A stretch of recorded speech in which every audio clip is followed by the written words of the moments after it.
México es un país que se distingue por su gente, su rica cultura y sobre todo la hermandad que nos rodea. Hemos demostrado la grandeza de nuestro pueblo en muchísimas ocasiones. Por ejemplo, en el temblor de 2017 fue conmovedor ver cómo muchas personas de todos los estados de la República intentaron poner su granito de arena para ayudar a quienes lo necesitaban, algunos dando comida o algunos dando el poco dinero que tenían disponible. Ejemplos como el anterior de hermandad y solidaridad sobran. Por ejemplo, cuando la expropiación petrolera, muchísimas personas se reunieron para intentar contribuir como pudiesen a la causa, algunos dando incluso animales. Seguir mencionando ejemplos no es necesario, pues nosotros mexicanos vivimos esta fraternidad día a día. Pero lamentablemente, mientras México sí es un gran país, tenemos muchos problemas que solucionar y llevamos cargando con las mismas cadenas desde muchísimo tiempo atrás. Violaciones a la democracia, corrupción, opresión, mediocridad han sido factor común en los distintos gobiernos que nos han regido. El PRI, que prácticamente fundó al México contemporáneo y quien era un simbolismo de lo que representó la dolorosa Revolución Mexicana, terminó convirtiéndose en sinónimo de dictadura, corrupción y mediocridad.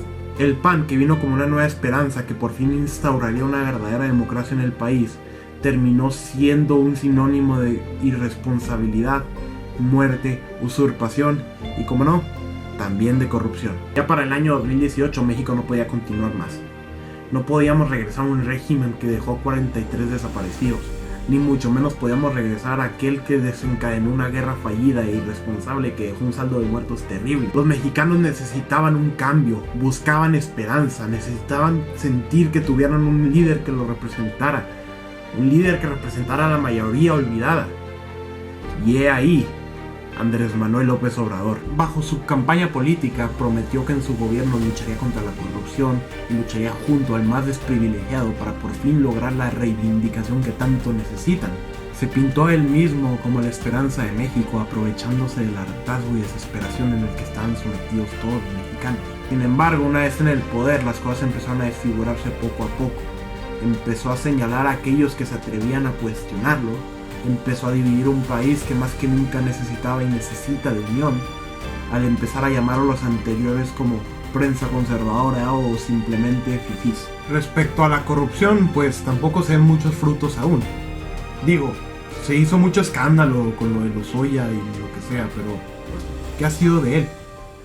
El 12 de febrero cumplió un año desde su captura y hoy por hoy sigue libre. ¿Por qué liberó Cienfuegos a pesar de toda la evidencia que sustentaban sus delitos? ¿No era usted quien decía que iba a tener celo o tolerancia con aquellos que fueran corruptos o actuaran fuera del margen de la ley? Señor presidente, yo al igual que usted comparto la idea de que por el bien de todos, primero los pobres. Pero Andrés Manuel, eres presidente de México, no de una fracción de la nación. Ya no estamos en campaña. Presidente, empieza a actuar. Tu dialéctica se ha visto reducida a tengo otros datos o a compararte a ti mismo con diferentes personajes de la historia mexicana. Me parece vergonzoso que un presidente de un pueblo tan grande como el mexicano no tenga una mayor capacidad de debate. Tu supuesta lucha con los desprotegidos te ha esquinado a protegerte en tu castillo, en el cual irónicamente vives a pesar de tu tan conocida austeridad, pues tienes miedo a que aquellas que son oprimidas vayan y te recalquen tu fracaso en la protección de aquella niña que subieron de regreso a la escuela, de aquella joven que abusaron y desaparecieron, o peor aún, de aquella que descuartizaron literalmente por existir. No estás siendo la solución de México, Andrés Manuel. Estás usando las mismas metodologías de los otros regímenes que tanto llegaste a criticar. Se criticó por mucho tiempo al PRI por el famoso dedazo que daban. Vete hoy en día protegiendo a un candidato a gobernador con denuncias de acoso sexual simplemente por ser militante de tu partido. Tus conferencias matutinas son una burla hacia la inteligencia de tu pueblo. Parece telenovela barata lo que se ve día tras día en aquellas famosas mañaneras, que más que sumar, restan. Quisiera decir, Andrés Manuel, que eres quien por fin efectivamente acabó con la trágica historia de la política mexicana. Pero no eres más que una tenue sombra de una lucha que tú bien sabes no estás haciendo. Lo más triste de todo, Andrés, es que has generado una división enorme entre tu pueblo que históricamente es tan fraterno. Has roto al corazón de la nación. Estás dejando desesperanzado a millones de mexicanos que ejercieron en ti la esperanza que tenían por un mundo mejor. Estás demostrando que ahora sí, ya no hay a la vista un verdadero remedio a este pobre país. Los partidos mexicanos representan lo peor del país. Suelen cambiar los hombres y los nombres, pero en el fondo todo sigue igual. Amigos y amigas, es un momento de que paremos de dejar nuestras esperanzas en los partidos y en los políticos.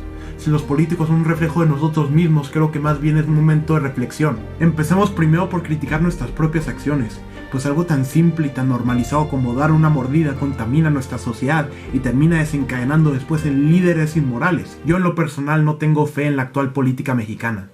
Creo que requiere un cambio de pies a cabeza, pero para ello tenemos que cambiar primero nosotros.